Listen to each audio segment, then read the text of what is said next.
एका ठिकाणी एका परिसरामध्ये राहणारी एक 22 वर्षीय तरुणी होती आणि ती तरुणी एक दिवस तिच्या आत्याकडे गेलेली होती।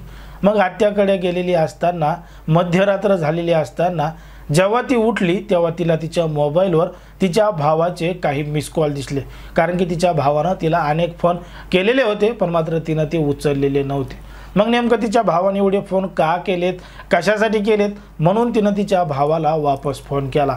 तेव्हा समजलं की त्याच्या भावाची प्रकृती बिघडलेली आहे आणि हिला तात्काळ त्याच्याकडे जावं लागतं। अशी माहिती जेव्हा तिला मिळाली तेव्हा तिनं तात्काळ जवळचा ओळखीचा असणारा एक रिक्षा बोलावला आणि त्या ऑटो रिक्षामध्ये बसून ती तिच्या भावाकडे गेली।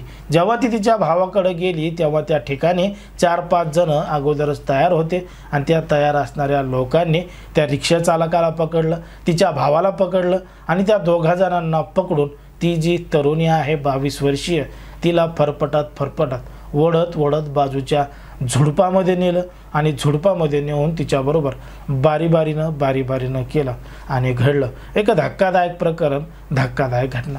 नेमकं काय आहे संपूर्ण प्रकरण, कुठं घडली ही घटना, हे आपलं अगदी सविस्तरपणे बघायचं आहे। पण जर तुम्ही अजूनही आपलं चॅनल सबस्क्राईब केलं नसाल तर लगेच सबस्क्राईब करून घ्या आणि बाजूला असणाऱ्या बेल नोटिफिकेशनला सुद्धा ऑन करायला विसरू नका।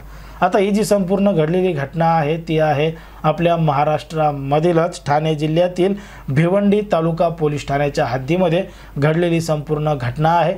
या ठिकाणी या परिसरामध्ये राहणारी एक तरुणी आहे, 22 वर्ष तिचं वय आहे आणि 20 फेब्रुवारी 2025ला मध्यरात्री घडलेली संपूर्ण घटना आहे।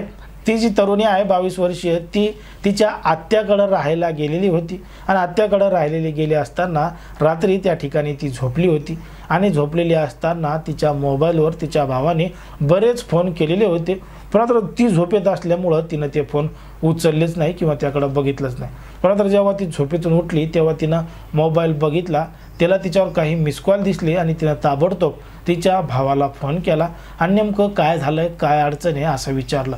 तेव्हा त्याच्या भावाची प्रकृती ठीक नाही आहे, खराब आहे अशी माहिती तिला समजली, म्हणून तिनं तात्काळ जवळच्या ओळखीचा एक ऑटो रिक्षा बोलावला आणि ऑटो रिक्षामध्ये बसून ती तिच्या भावाकडे गेली। जेव्हा ती तिच्या भावाकडे गेली तेव्हा त्या ठिकाणी 5-6 जण अगोदरच तैनात होते। त्या 5-6 जणांनी तिच्या भावाला मारहाण केलेली होती आणि ती ज्या रिक्षाने आली होती त्या रिक्षा चालकाला सुद्धा त्या तरुणांनी पकडलेलं होतं आणि ते तिच्या भावाला आणि त्या रिक्षा चालकाला मारहाण करत होते आणि मारहाण करत असताना त्या तरुणीला घेऊन फरफटत एका बाजूच्या झुडपामध्ये घेऊन जात होते। आता बाजूच्या झुडपामध्ये घेऊन गेल्यानंतर त्या 5 ते 6 जणांनी त्या तरुणीबरोबर त्या ठिकाणी नको ते कृत्य केलेलं होतं आणि ह्या सगळा प्रकार रात्री 2 ते सकाळी 6च्या दरम्यान चालू होता असं त्या घटनेमध्ये सांगितलेलं आहे। आता बारीबारीनं त्या तरुणीबरोबर नको ते कृत्य करत होते, ती आरडत होती, ओरडत होती। मग त्या ठिकाणाहून तिचा आवाज कोणाला जाईल, आजूबाजूचे लोक जागे होतील, त्या ठिकाणी येतील, म्हणून त्या आरोपींनी त्या तरुणीला दुसऱ्या एका ठिकाणी नेलं। त्या ठिकाणी एक बोलेरो पिकअप होतं, त्या पिकअपमध्ये नेलं आणि त्या ठिकाणी नेऊन सुद्धा त्याच पद्धतीनं त्या तरुणीबरोबर बारीबारीनं केलं। आता हा संपूर्ण प्रकार घडल्यानंतर त्या तरुणीला त्या ठिकाणी सोडून देण्यात आलं आणि हे सगळं प्रकरण घडल्यानंतर त्या तरुणीनं तात्काळ जवळचं भिवंडी तालुका पोलीस स्टेशन गाठलं आणि पोलीस स्टेशन गाठून घडलेलं संपूर्ण प्रकरण सांगितलं।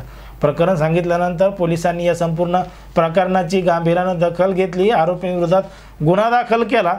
पण मात्र हे जे प्रकरण आहे ते शांतीनगर पोलीस ठाण्याच्या हद्दीमध्ये घडलेलं असल्यामुळं पोलिसांनी हा तपास शांतीनगर पोलीस ठाण्याकडे वर्ग केला। शांतीनगर पोलिसांनी या संपूर्ण प्रकरणाची गांभीर्यानं दखल घेतली आणि या संपूर्ण घटनेमध्ये जो आरोपी आहे त्या आरोपींपैकी एका आरोपीला तात्काळ पोलिसांनी अटक केली आणि अटक करून त्याची आता चौकशी सुरू आहे। तर उर्वरित जे 5 जण आहेत त्यांचा सुद्धा शोध पोलीस घेत आहेत आणि लवकरच त्यांच्यावर सुद्धा कारवाई केली जाणार आहे असं देखील सांगितलं जाते। पण मात्र समाजामध्ये, देशामध्ये, राज्यामध्ये कशा पद्धतीच्या घटना घडत आहेत हे तुम्हाला या संपूर्ण प्रकरणावरून लक्षात आलेलं असेल.